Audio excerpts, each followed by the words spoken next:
Praise the Lord. I come to you in the name of our Lord and Savior Jesus Christ. And today I have come to you with the most profounding, amazing biblical prophecy that was given to Prophet Daniel. And that is the 70 weeks prophecy. Now we see that the Jews were living in Israel. And they, from Judah, the two tribes that were staying there, were taken into Babylonian captivity. Now, before we jump into the history, let me tell you something that has happened when Jesus Christ was there on this earth. Jesus Christ was on Mount of Olives and he had a private meeting with the four of the disciples, John, Peter, James and Andrew. And like everyone else, today is very keen to know what's going to happen tomorrow. When is the end time going to come? What's going to happen in the future? Just the way everybody is interested. These disciples also were sitting next to Jesus Christ, were very, very interested in knowing exactly what's going to happen. And as we see this private meeting, we can read in Matthew 24. Now, I just read from Matthew 24, from verse 3. Now, as he sat on the Mount of Olives, the disciples came to him privately. So this was a private meeting, saying, "Tell us, when will these things be? And what will be the sign of your coming and of the end of the age?" Because Jesus Christ has said that I'm going to come back again. So they were very keen to know when is the time when you're going to come back again. Just like everybody else, when everybody else listens to somebody who's giving a prophecy, somebody else saying, okay, this is going to happen in the future, or maybe astrology. So people are very keen to know what's going to happen in their life, in their children's family life. And similarly, they're very inquisitive to know what's going to happen tomorrow. And this is exactly what's happening with these disciples. They want to know when is the end time going to come. And Jesus answered and said to them, Jesus said to them, "Take heed that no one deceives you. For many will come in my name saying, I am the Christ, and will deceive many." So what exactly Jesus is telling them is, listen to me. The first statement I'm telling you is that many people will come in my name and they will deceive you. So don't get deceived.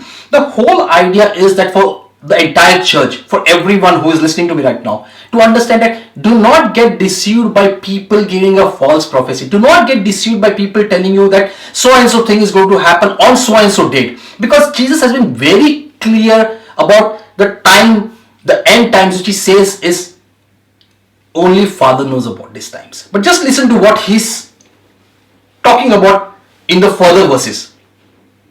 He says, "For many will come in my name saying, I am the Christ, and will deceive many." So there is going to be a lot of people who are going to be deceived. And this is going to be, they are going to be deceived because they are not going to dig into the word, know the word, and not going to sit in prayer and fast and be with the Lord. So what's going to happen is, it's easy to be deceived when you're not sitting with God, not sitting with his word, and not doing what he has asked you to do. So it's very easy to get deceived when you're sitting and doing worldly activities. But let's go ahead. "And you will hear of wars and rumors of wars.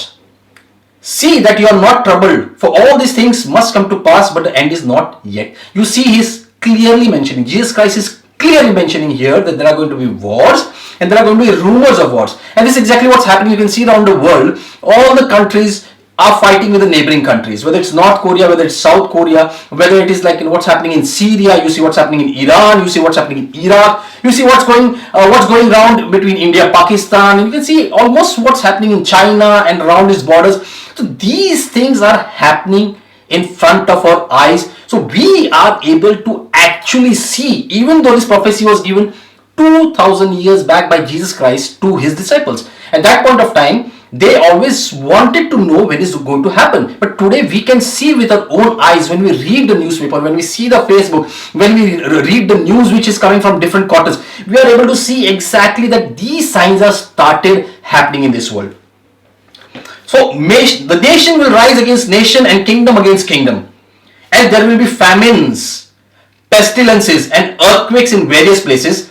All these are the beginning of sorrow. So you see, there are going to be famines, which is already happening around the world. You can see there's things happening. Pestilences, as you see currently in Africa, like there's so many grasshoppers. They are coming, trillions of grasshoppers since last 2.5, 3 months. They are actually damaged all the crops. Something that is unheard of, unseen. And you see what's happening around in Indonesia, where you can see the Jakarta that's going down under the water. So they are going to build up a new city, the capital city. And similarly, you see what's happening right now around us. What's happening, like, as far as this viruses and all this is concerned. So we have to be very serious and try to understand that the things that are going to happen during the end times, so these are just the signs of what are going to happen. This is what Jesus has talked about 2000 years back.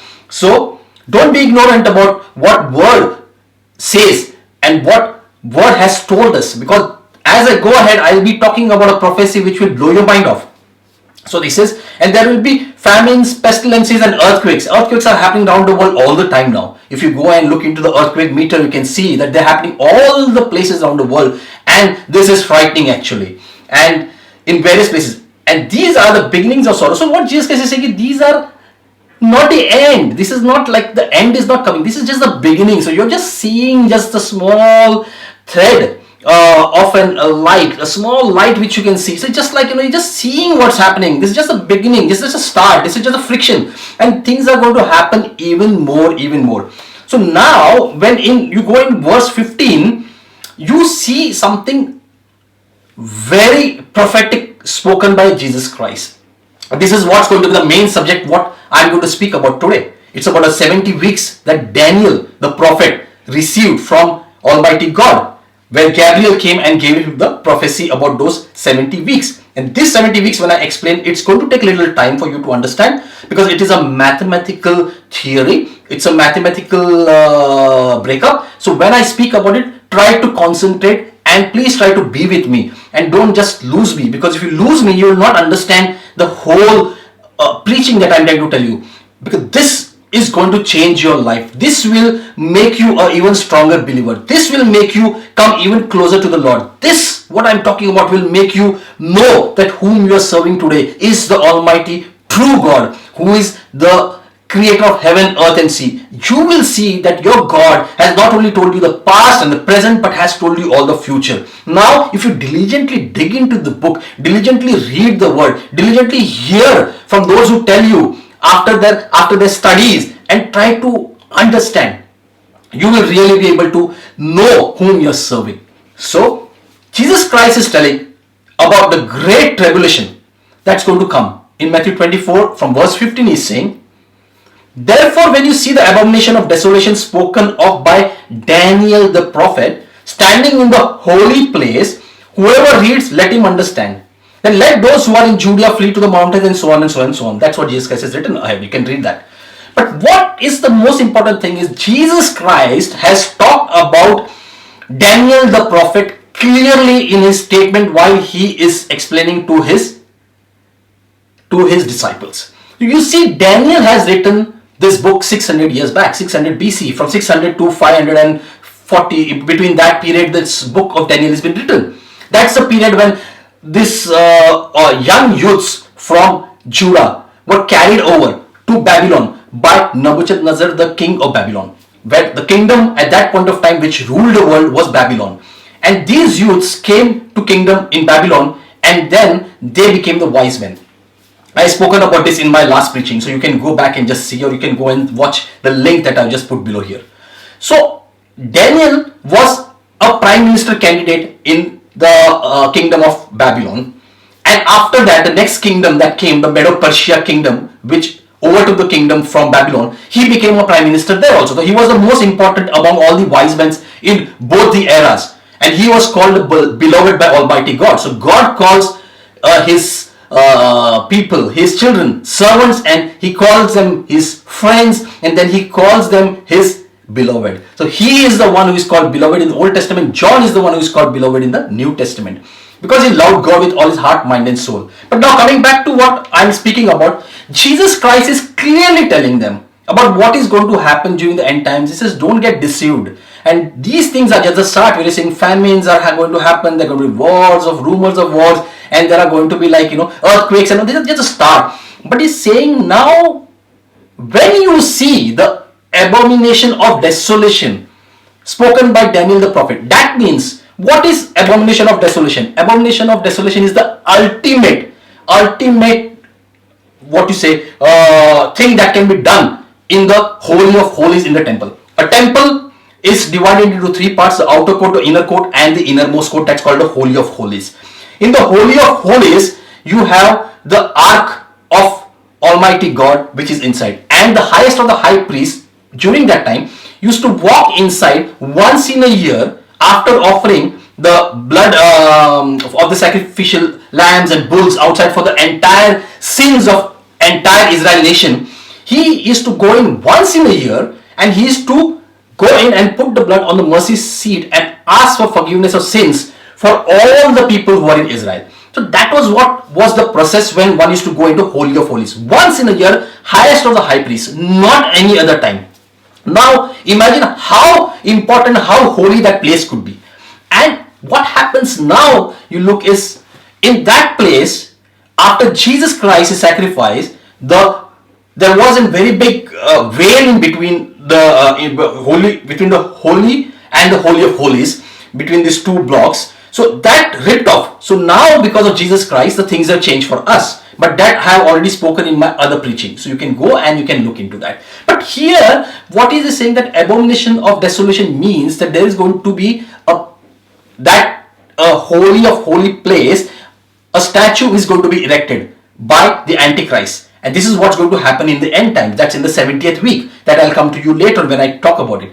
So that is called the abomination of desolation. That means something that is unclean is offered, unclean, that is kept in the Holy of Holies. That's what makes it abomination of desolation. That's the highest kind of mistake one can do, highest kind of dirt that one can possibly think of doing inside a temple. And as this temple is the holy place where Almighty God resides, so it is called abomination of desolations. I will give a separate preaching on abominations of desolations afterwards, but just so that you know and you are staying with what I am talking about, so I am trying to tell you what exactly it means. Now, as you see that the Israelites, what actually was a law for them that was given by Moses was that every 7th year, 1 year, they should let the land be free. That means they should not cultivate, they should not make anything on that land. They should not grow seed, they should not grow fruits, they should do nothing. They should let the land settle down. They should let the land be absolutely without any work for a year. So that was called a Sabbath year. And what had happened, that the Israelites, they had actually gone against the word of God, and they had cultivated during that 7th year also. The 490 years Israelites kept on cultivating without giving rest to the land for even one single year. Why is this important to understand? Why 490 year becomes very important? Because this entire preaching that I'm going to do is about this 490 years. This is about this 70 weeks. Coming to what this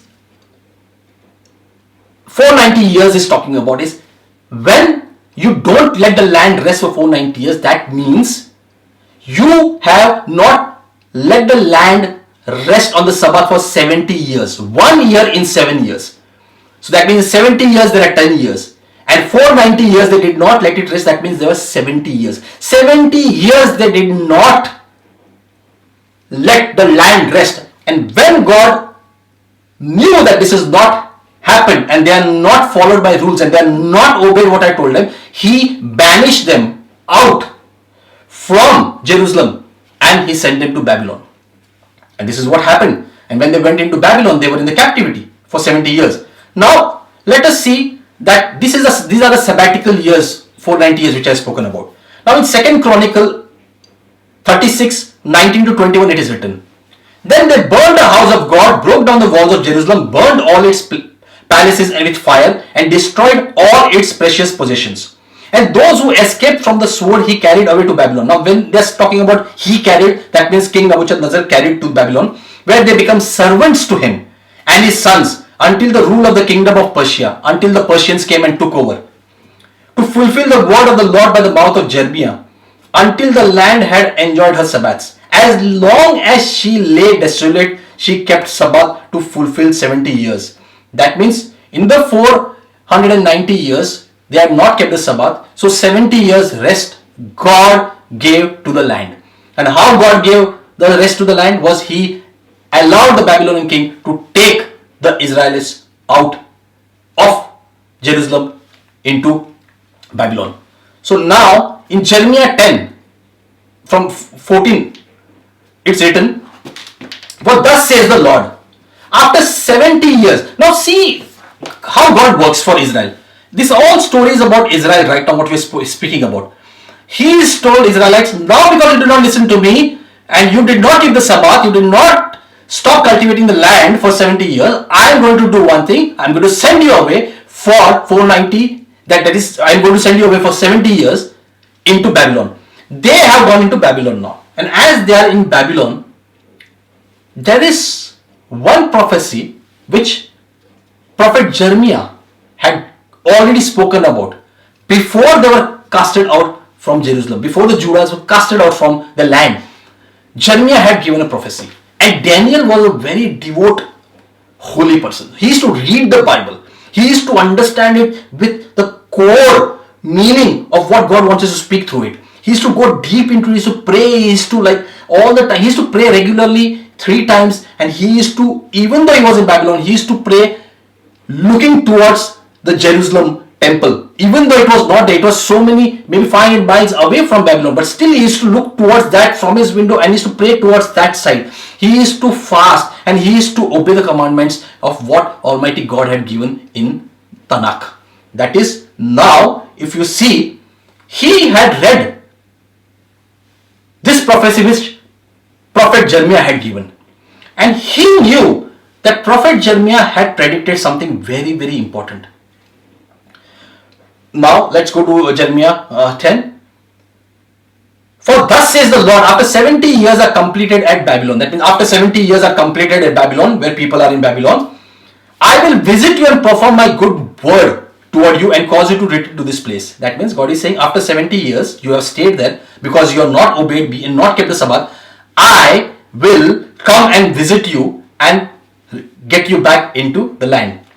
"For I know the thoughts I think about you, says the Lord, thoughts of peace and not of evil, to give you a future and a hope.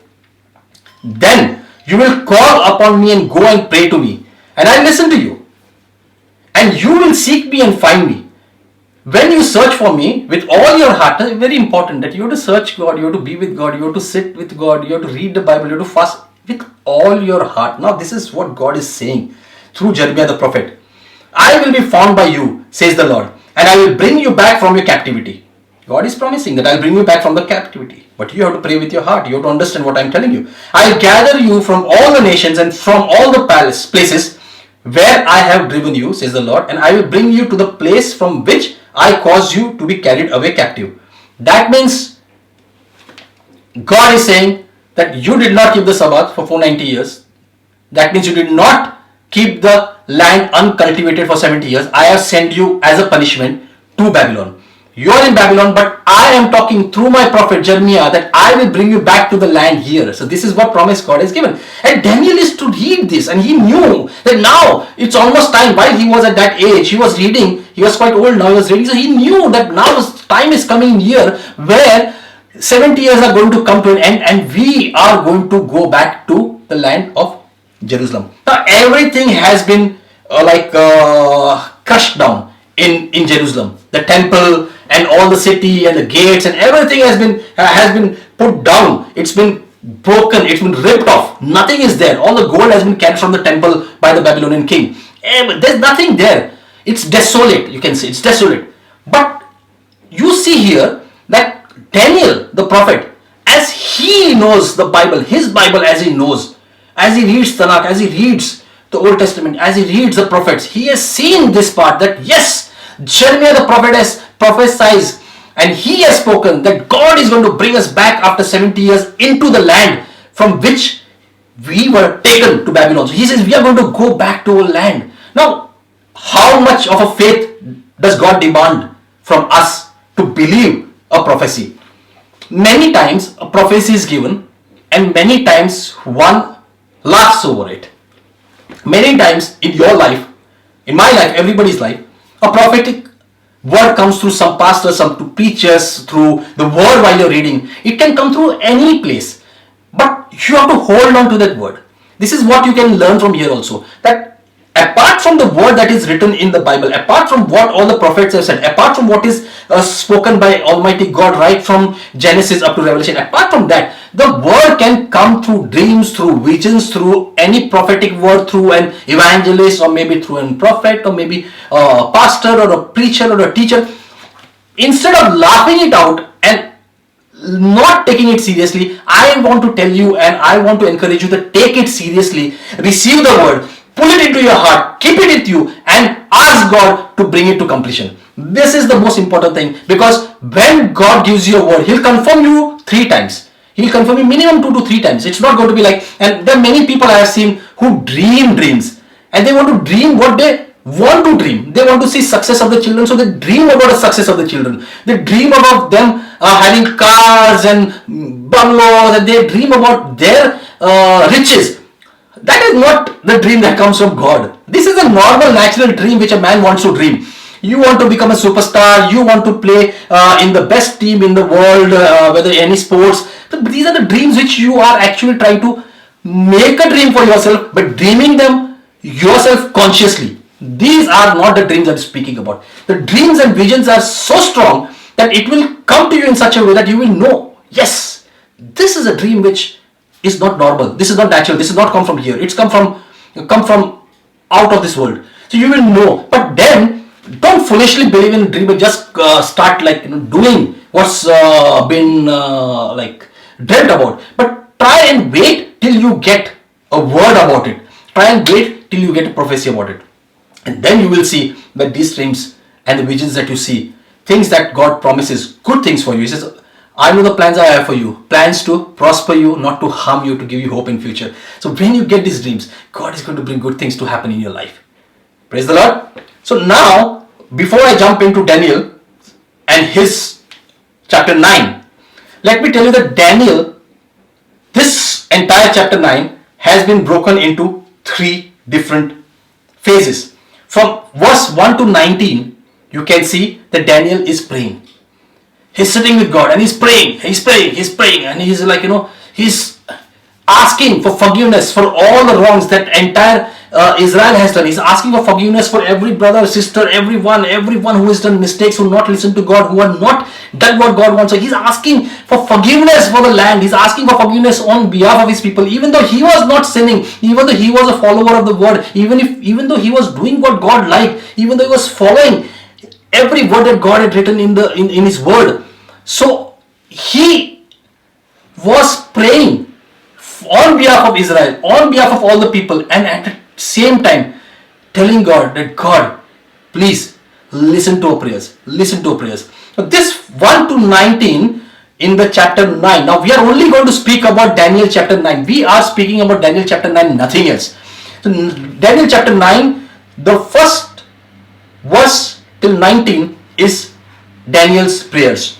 Then you see that angel will come and visit. Is Gabriel. He is the angel, archangel who will come, and he will be there from verse 20 to 23, and he will talk about the 70 weeks prophecy, which is the mind-blowing prophecy, which will be there from 24 to 27, which Gabriel, the archangel, will be telling Daniel.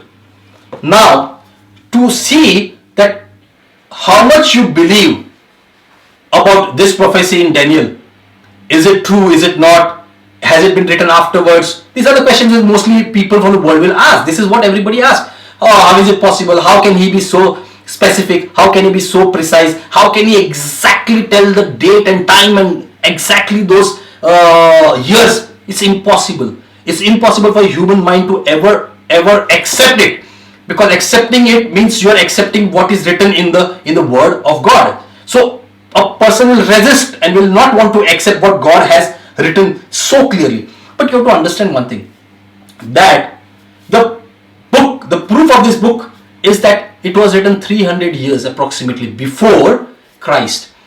How I'm saying this is, this book was written in Hebrew when Daniel was there during his time. That's between 605 and between 534 and up onwards. But this original Hebrew Bible, which in the days of Ezra and Nehemiah was there, this was converted into Septuagint translation. That means people during those times used to read Greek. Greek language was a very important language because Greek, the Grecians, that's Alexander the Great, he had captured all the lands, and Greek language became the most important language in all the parts. So for an Israelite, Hebrew language at that point of time was like how a Latin language is for a Catholic today. So they were not so well versed with exactly all things that are written in Hebrew. So this particular version, which came as we call a Greek version, which is called a Septuagint translation, between 285 and 270 BC.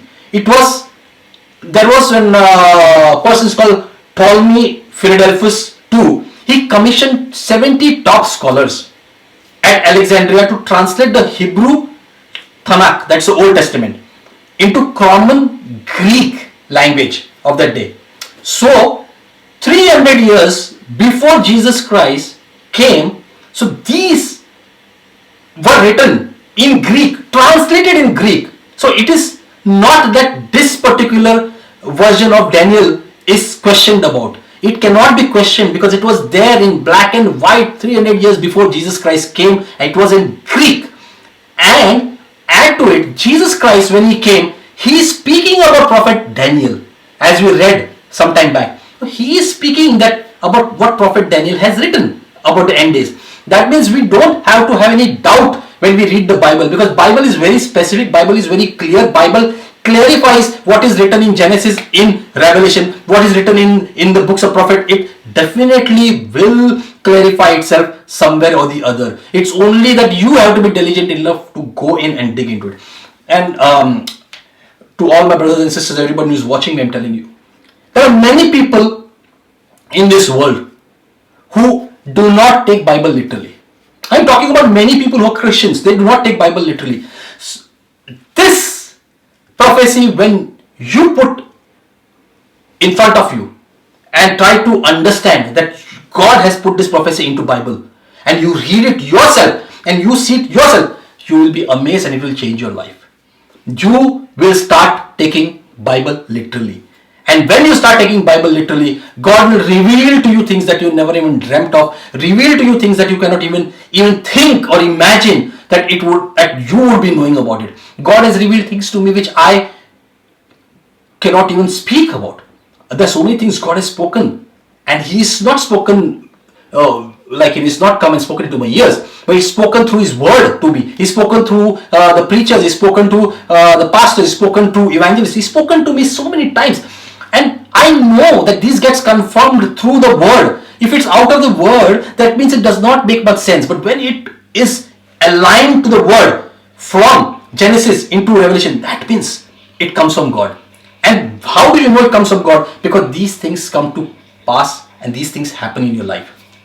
Praise the God.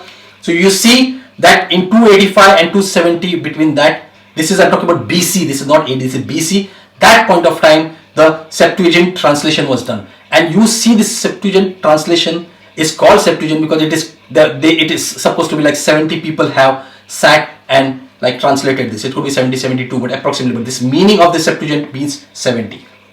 Now let us go and start reading Daniel 9 from the verse 1. I can skip verse from 1 to 19 and I can jump straight away into the expression that Gabriel, the archangel, starts with to Daniel. But I will not do that. The reason I will not do that is because I want you to digest what is written in Daniel 9. Daniel 9 is the most amazing chapter in the entire Bible. Believe me, if you will understand this Bible, you will understand what is written in Revelation. You will understand what's written in Ezekiel. You will understand what's going to happen in the end times. You will be amazed to know, because this particular chapter, when I have read it so many times to understand the depth of it. And this is one of the most difficult chapters. And to understand and to preach it correctly is even more difficult. Maybe I understand it, maybe I will not understand it 100%, but to set it up in such a way that I will be able to explain to you and you will be able to understand it, it's a very, very big task. But I am trying my best, and I know that God will bless you when you listen to the whole preaching. Don't leave the preaching now. Be with me, and believe me, by the time you are finishing this entire sermon, you will be blessed and you will be able to take one of the most important prophecies with you for your future to every place you're going and talk about it. Hallelujah. So now Daniel 9. What happens is Daniel is sitting and he's praying. And while he's praying, he has got his way of praying, looking towards the temple in Jerusalem. He is so far away from there, but still he's looking towards that and he's praying. So in the first year of Darius, the son of Ahasuerus, of the lineage of the Medes, who was made king over the realm of the Chaldeans, in the first year of his reign, I, Daniel, understood by the books the number of the years specified by the word of the Lord through Jeremiah the prophet. Here he's saying that I, Daniel, understood by the book, that means by what he was reading, the Tanakh. He understood the number of the years specified by the word of the Lord through Jeremiah the prophet. He understood that 70 years they'll be captive in Babylon. After that they'll be taken back into Jerusalem. They'll be free. So he understands it. Then I set my face towards the Lord God to make requests by prayer and supplications with fasting, sackcloths and ashes. Now when he is to pray, he is to not just go and eat, and he is not going to have his concentration divert to 100 places and sit and then he pray and somebody calls him, he goes back, or he just... The praying was very important factor for Daniel and his friends, because what was important for him was to pray.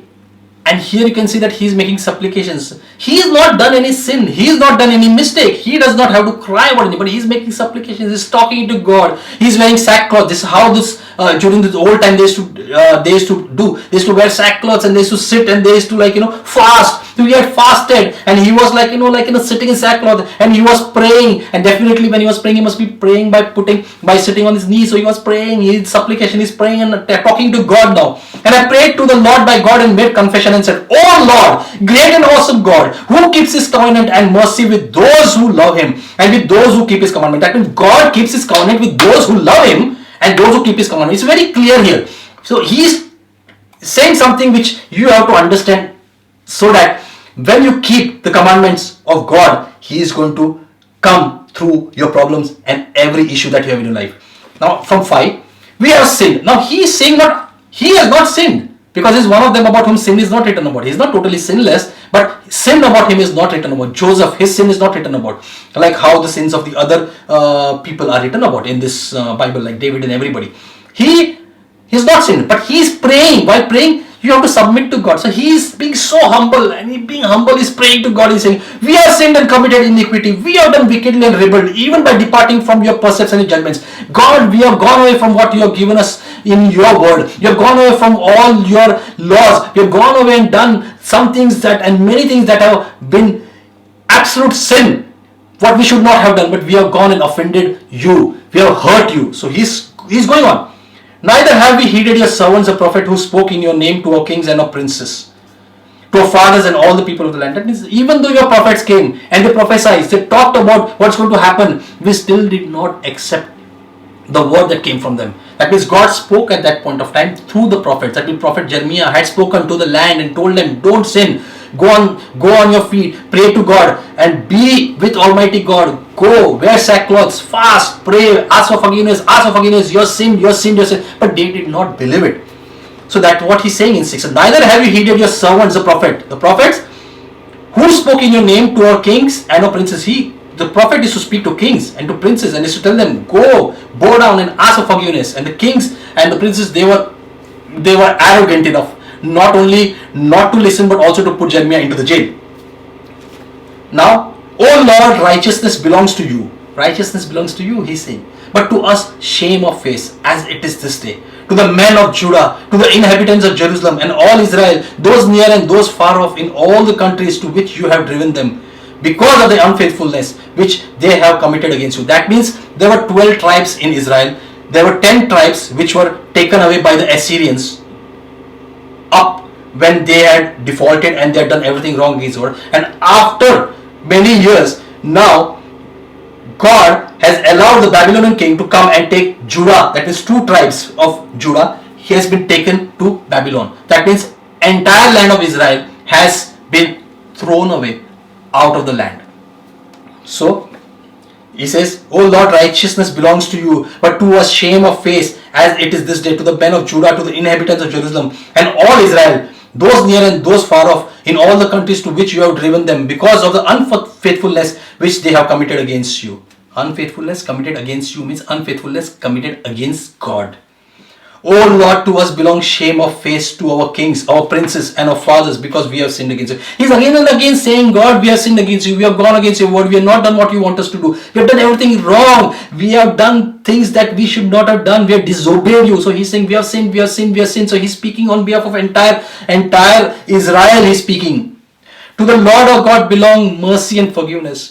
Though we had rebelled against him, we have not obeyed the voice of the Lord our God to walk in his laws, which he set before us by his servants the prophets. Yes, all Israel has transgressed your law, and has departed, so as not to obey your voice. Therefore, the curse of the oath written in the law of Moses, the servant of God, have been poured out on us, because we have sinned against him. And he has confirmed his word which he spoke against us and against our judges, who judged us by bringing upon us a great disaster. For under the whole heaven such has never been done as what has been done to Jerusalem." Now you have to understand Jerusalem and Israel. The story is, the Israel is God's land. Jerusalem is the center of the earth. God was residing in Jerusalem in the temple. He was residing with the children of Israel all the time, through all the time when Moses went into Egypt and brought them out from there into the wilderness, and even after that. So God has been very kind to Israel. They are his children, and he's proved it over and over again. He says, "You are my children. You are root. You are the main stem. You are the main tree, the trunk. You are the main ones. You are my children." God is very proud about his children. He chose a very small, small number of people. He chose Abraham to start with, and through him he made Israel. And after Israel came all the Christians from around the world who are grafted into God's kingdom. So you see, as it is written in the law of Moses, all these disasters have come upon us, yet we have not made our prayer before the Lord our God. He says, even though the disasters have come, people have gone about doing what they are doing, normally living the life, not sitting down in sackcloths, not going on their feet, not fasting, not praying. So he says, he's telling about the mistakes that his people are doing, that we might turn from our iniquities and understand your truth. Therefore the Lord has kept the disaster in mind and brought it upon us, for the Lord our God is righteous in all the works which he does. Though we have not obeyed his voice, and now, O Lord our God, who brought your people out of land of Egypt with a mighty hand. They were all brought out of Egypt, because they were in Egypt as slaves. So they were brought by Moses out of Egypt. So he's speaking about it here. "And now, O Lord our God, who brought your people out of land of Egypt with a mighty hand and made yourself a name, as it is this day, we have sinned, we have done wickedly." So he's saying that we have sinned and we have done wickedly. Now, "O Lord, this is now from verse 16, O Lord, according to all your righteousness, I pray, let your anger and your fury be turned away from your city, Jerusalem, your holy mountain, because for our sins and for the iniquities of our fathers, Jerusalem and your people are a reproach to all those around us." That means all the people were laughing at Israel, were laughing at Jerusalem, were mocking them, knowing that they were being thrown out of the land and they had no place where they could go back to, because they were captured by the different kings. "Now therefore, O God, hear the prayer of your servant and his supplications, and for the Lord's sake, cause your face to shine on your sanctuary." That means he is not discussing about this. He is saying, please look towards Jerusalem, look towards your city, look towards your promises. Remember your promises. That's what he's trying to tell here. He's talking about cause your face to shine on your sanctuary which is desolate. "Oh my God, incline your ears and hear. Open your eyes and see your desolation and the city which is called by your name. For we do not present our supplications before you because of our righteous deeds, but because of your great mercies." So what they are trying to say here is that he's not coming in front of God and saying we are righteous. He says, no, we all have sinned. We have done wrong. We have done mistake. We have gone against your word. But God, you are righteous. So be merciful. Have mercy on us. Oh Lord, hear. Oh Lord, forgive. Oh Lord, listen and act. Do not delay. For your own sake, my God, for your city and your people are called by your name. That means he is reminding God the promises that God had given to Israelites. So look at the humble heart of Daniel. Daniel is praying on behalf of all the people who are in captivity. He is praying because he sees that entire Jerusalem is in rubbles. The temple has been ripped off. The city wall and streets have been ripped off, broken down, and all the people who are there in Judah and in Jerusalem, everywhere, the tribe of Judah and others have been carried away to Babylon. And before that, all the other tribes, the 10 tribes, have been carried away to Assyria at that point of time. So he's saying now the entire land is desolate. There's no one there. This land, which was actually the land full of milk and honey, this land is the land which is called by your name. Your name is at stake because of this land, but we all have. That means he says, we all Israel, we have gone against you, because of which we have been thrown out. So God, please have mercy. Not because we are righteous, he's saying, not because we are righteous, but have mercy because of your word, because of your land, because of your promises. Have mercy, Lord. Have mercy. So he's coming, he's with supplication. He's sitting there in sackcloth. He's on his knees. He's praying and he's crying out to God. And he's saying, God, you are righteous. And you, please have mercy on us. And this is the time actually while he was praying. So he was praying at a time where it was approximately 3 o'clock. And as he was praying, Gabriel visits him. Gabriel always comes with news. He comes with news, is shown in many places in Bible. He comes and he visits Daniel and he speaks. Now while I was speaking, this is from verse 20. While I was speaking, praying and confessing my sin and the sin of my people Israel. So he's confessing his sin of his people Israel, and presenting my supplication before the Lord my God for the holy mountain of my God. Yes, while I was speaking in prayer, the man Gabriel, whom I had seen in the vision at the beginning, being caused to fly swiftly, reached me about the time of the evening offering. And he informed me and talked with me and said, "O Daniel, I have now come forth to give you skill to understand." Now you see, evening offering was the time at about 3 o'clock when they used to offer in the temple. Now the temple is not there in Jerusalem. It's a desolate, it's all ripped off, it's broken down. But even though it's broken down, at that point of time, he's praying. Daniel is praying. And at that point of time, when this evening offering is the time when it was exactly the time when he was praying, Gabriel came and he touched him and he said, "I have come here to give you skill, to give you understanding, to give you knowledge, to talk about one prophecy which God wants to give you because you are his beloved servant. He wants to give you that prophecy. So when you give this prophecy, when I tell you about this prophecy, you will be able to know that God has told you about what's going to happen in the current age and in the end ages. At the beginning of your supplications, the command went out, and I have come to tell you, for you are greatly beloved." Here it's clearly written that Gabriel is saying that God knows that you are his beloved. I said that he is one who is called beloved, and John is the other one in the New Testament who is called beloved. Daniel was given prophecy about the end times in the Old Testament, and in the New Testament, revelation was revealed to John the Apostle. You see, both are beloved, both have known about the future events, both have been told by God about what's going to happen in the end times. Therefore, consider the matter and understand the vision. Now we are come to prophecy of the 70 weeks. This is the most amazing prophecy, most amazing 4 verses which you can ever pick out from the Bible. The whole Bible is amazing. Every book is amazing. But look at what God has revealed to Daniel in these 4 verses. This is called the prophecy. This is called the prophecy of the 70 weeks. During those times, a year was counted as 360 days. It is not as 365 days that we currently do. And it was not only that this Jewish people or Israel took that as 360. There are many different religions who always counted the entire year as a 360 year. 360 days in a year. That's how they calculated. So calculation of 1 year is 360 days. That means when we are talking about 70 weeks, we are talking about 70 weeks are 70 into 7, 490 years. Week is 7, 7 multiplied by 7.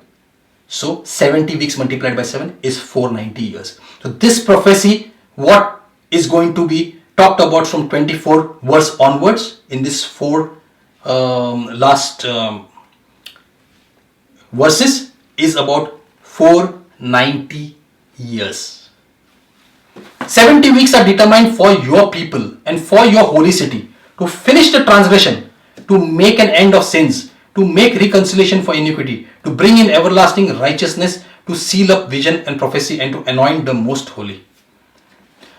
Know therefore and understand that from the going forth of the command to restore and build Jerusalem until Messiah the Prince, there shall be 7 weeks and 62 weeks. That means the breakup is given that there are going to be 7 weeks and there are going to be 62 weeks. 7 weeks he is separately talking about. 62 weeks he is separately talking about. That means he is giving a bifurcation of 2 parts. 7 weeks plus 62 weeks is equal to 69 weeks. 7 weeks plus 62 weeks. Every week is multiplied by 7 years. But 7 weeks and 62 weeks will make 69 years. And the prophecy is about 70 years.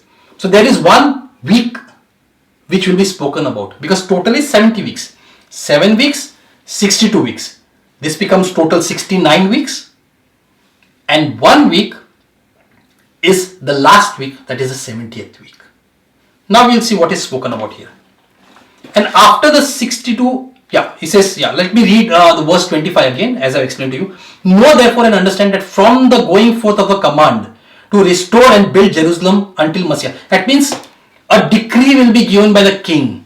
So he says, know that from the time the decree is given, that the king will say, okay, now you can leave Babylon and you can go to Jerusalem. That means, and go and build your temple. But now you look what I'm trying to tell you here. It is not about building just a temple. It's not about building the temple. It's about building the streets and walls of Jerusalem. Now the king has to give a decree. That means king has to sign and say, okay, you are all here in Babylon. You all can leave from Babylon and you all can go to Jerusalem. King is giving an order, signing. This is Medo-Persia. This is a time where Medo-Persia, that Persians have already captured the land from Babylonians. So now Medo-Persia is here. And now it is, Gabriel is saying that from the time when this signature is done by the king, that you can go and build not only the temple, but the streets and the walls of Jerusalem. Because entire Jerusalem is desolate. Everything is in rubbles. So this is why I'm again and again specifying on these things. Not only temple, but also the streets and the walls of Jerusalem. This is very important because I'll be explaining to you in the coming verses. So therefore he's saying, know therefore and understand that from the going forth of the command to restore and build Jerusalem, restore Jerusalem until Messiah the Prince, that means until Christ, there shall be 7 weeks and 62 weeks. That means until the Christ, that means Jesus Christ, there will be 62 weeks. That means there will be 7 weeks plus 62 weeks. That means there will be 69 weeks. From the time the signature is given to go and build not only the temple, but the streets and the walls. That means to build a city. From the time that decree is given, signed by the king, stamped, and asked that you can go and build the entire city. From that time to the time of Messiah, it is said 7 plus 62, 69 weeks. And after the 62 weeks, that's in verse 26, look at the amazing prophecies given here. After 62 weeks, Messiah shall be cut off. That means The Messiah whom Gabriel is talking about, who is going to come, he'll be cut off. That means after the 7 plus 62, that is 69 weeks, the Messiah will be cut off. That means Jesus is going to be crucified. So this has been spoken. He is saying when the time the king signs the decree and asks you to go to build Jerusalem, not only the temple, keep in mind, not only the temple, build Jerusalem, the streets and the walls of Jerusalem, and to when he's asked, it allows them to go from that time, from the date he signs till the time Messiah is cut off. That means Jesus Christ is crucified. It is 69 weeks. 7 plus 62 weeks, 69 weeks.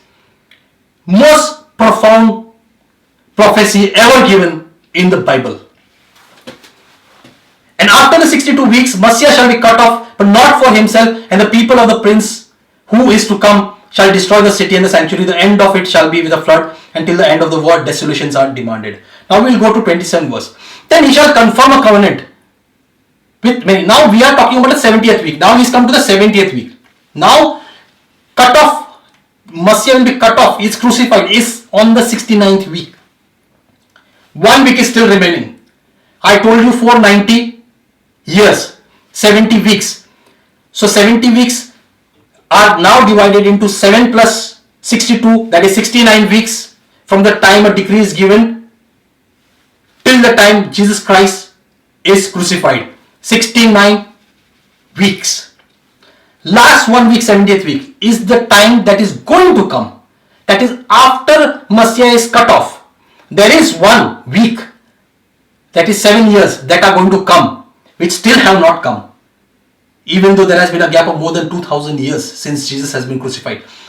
So it still has to come. This verse is talking about that 1 week which has still to come. And what's going to happen in that week? He says, then he shall confirm a covenant with many for 1 week. Who is going to confirm with many for 1 week? It's going to be Antichrist.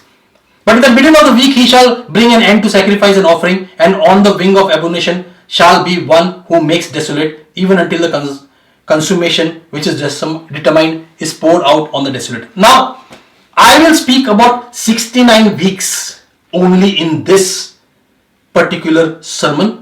1 week, that is the 70th week, the time that's going to come in the future, the Antichrist, the 7 years divided into 3.5 and 3.5 years, that I will speak about in the next sermon. So what will happen? I will not confuse you with the entire 70 weeks. I will tell you about the 69 weeks only in this preaching.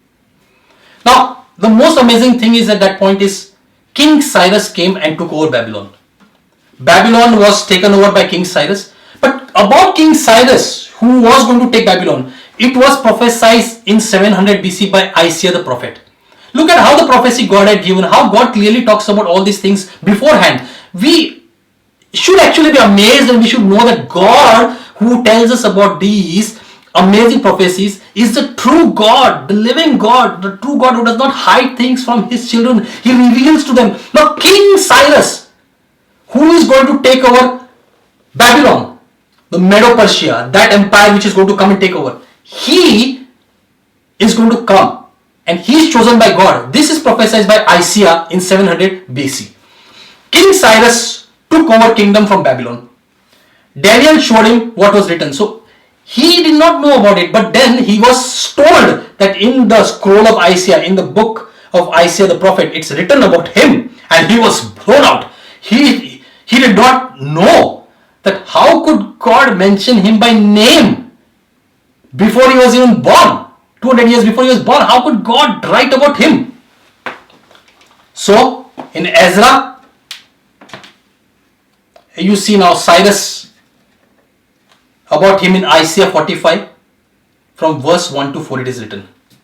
Why I am giving you these things? Because your faith will increase. You will become stronger in faith. You will become stronger in word. You will become stronger in what you are listening and what you will be speaking. It is not just and preaching for the sake of preaching. I am trying to explain to you even the small details so you do not lose what you have to understand. You have to understand that God speaks. God spoke through Jeremiah. God has spoken to Daniel. God is spoken about Cyrus to to prophet Isaiah, who is revealed in 700 BC. So you see that it has been already foretold beforehand. There's nothing that is hidden, and this is the most amazing thing about God, because God reveals everything. He's a revealer of the mysteries, of the hidden things. So here is revealed, and the King Cyrus, who is captured Babylon, he is now reading himself and watching what has been written about him.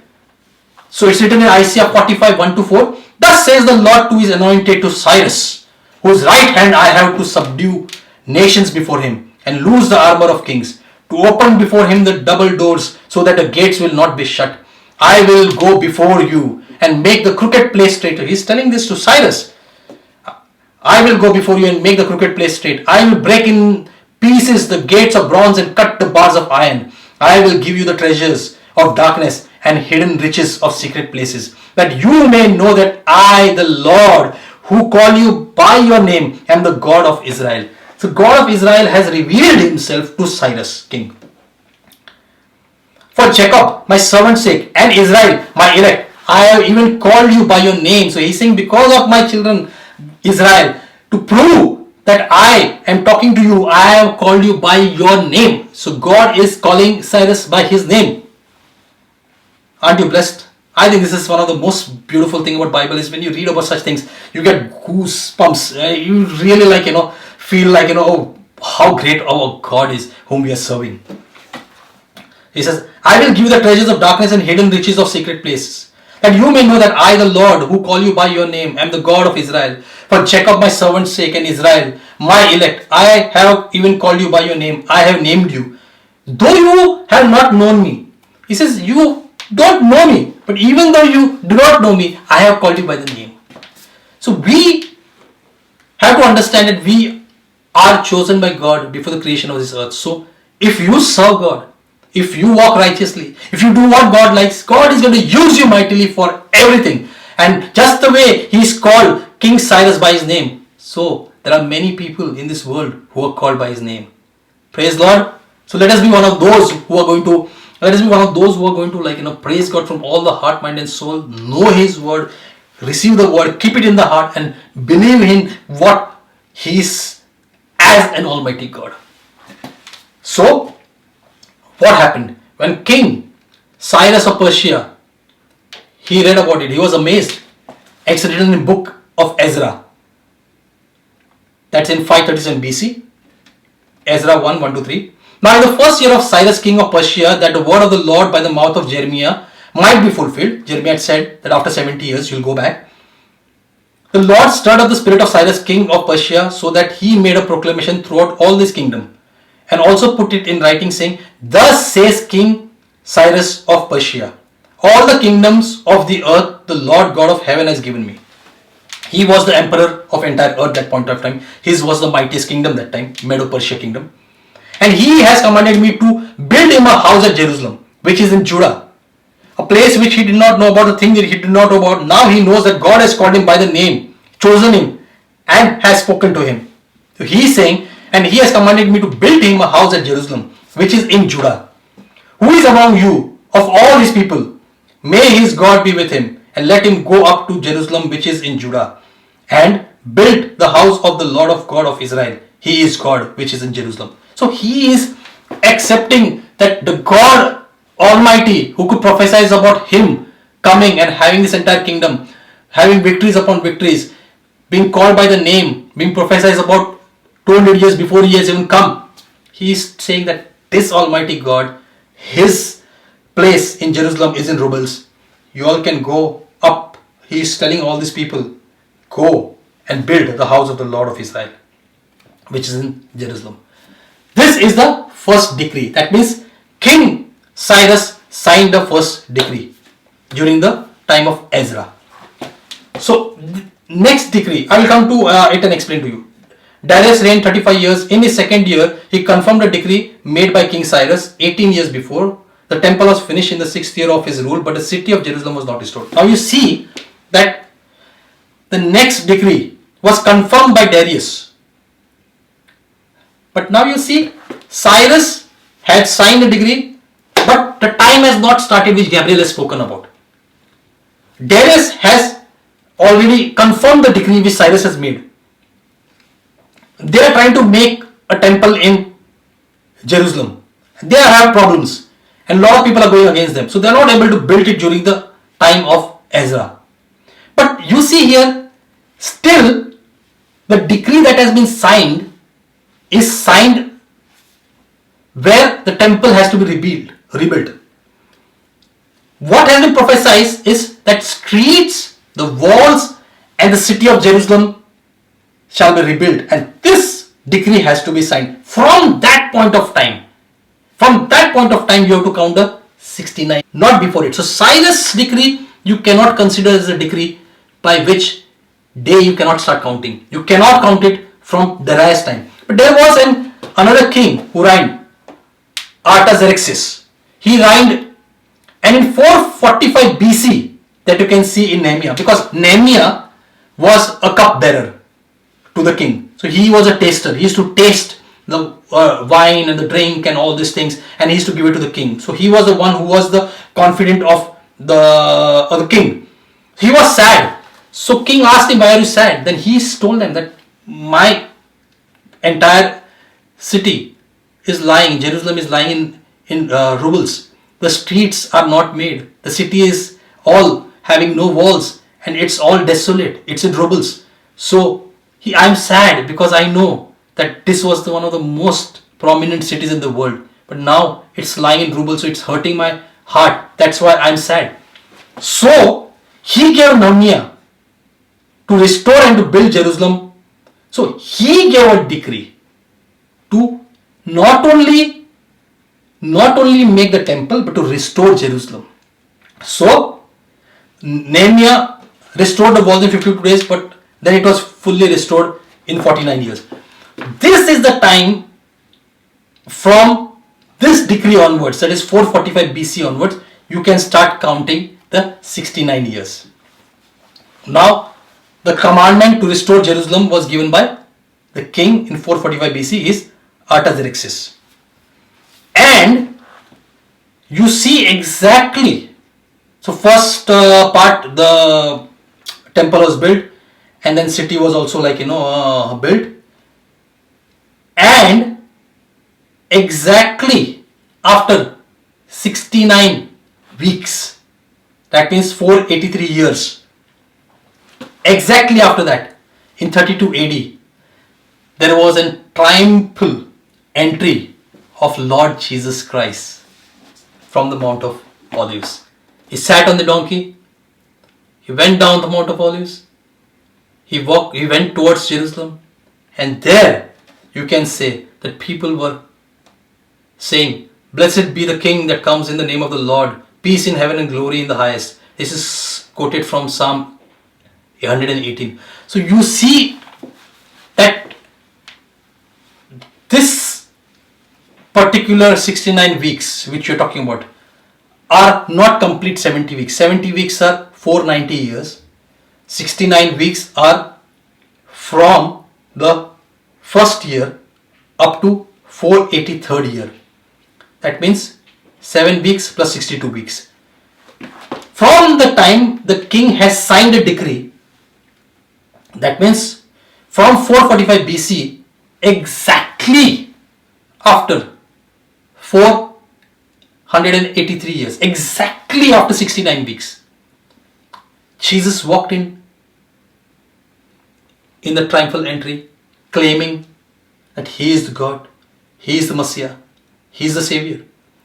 He died, he was crucified exactly the way Gabriel said that the Messiah will be cut off after 69 weeks. It is amazing because these kind of things are something which you should understand, which only God can do. Man cannot reveal. This is revealed by Almighty God. And Jesus being crucified is one thing being spoken about in Bible, but to calculate the days, exact day on which he's going to be crucified is the most amazing thing. This is something that we have to understand, that there is one person, his name is Robert Anderson. He has written about these things in his book. He has calculated the times, he has calculated the days, he has calculated exact day from when this decree was signed to the day Messiah and triumphal entry and crucifixion. It matches exactly to the day. 69 weeks which Gabriel has talked about has come to pass. But there is 1 week which is still remaining. That means 490 years, 483 years have passed by. 69 weeks have gone, 69 multiplied by 7, 483 years have passed by. Last 7 years, that's 1 week is remaining. 69 weeks of 1 year, that is 70th week. That last year, where you see 7 years are still remaining. So, the church came into existence after the 69th week. After Jesus was crucified, he rose up again and the church came into existence. The 1 week has not started.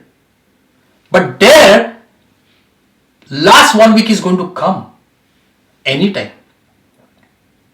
1 week is 7 years. That 7 years of tribulation is going to come. Because if all these things have come true, why that 7 years will not come true?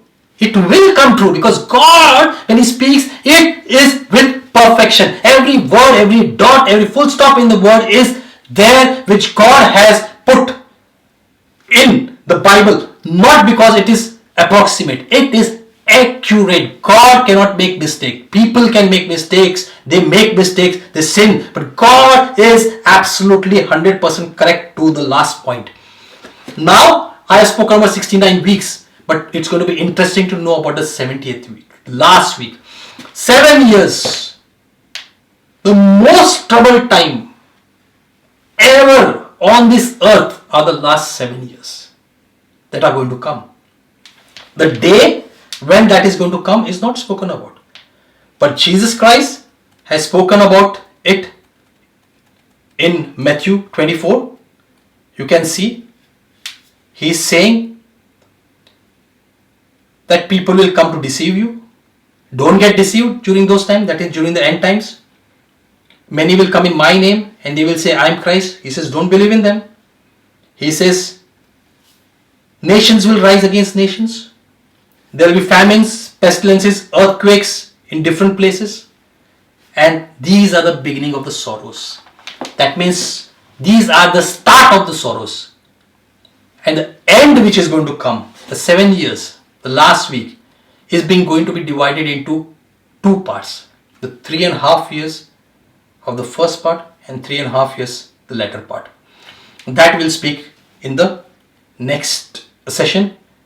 But I hope you all are all blessed. So I pray that God will bless you while you're watching this entire series. And God will not only bless you, but give you the knowledge and understanding to understand His word even more clearly, even more specifically, and make your heart totally connected with Him, so that you will be able to enjoy the kingdom of Almighty God on earth, today, tomorrow, all the days of your life. God bless.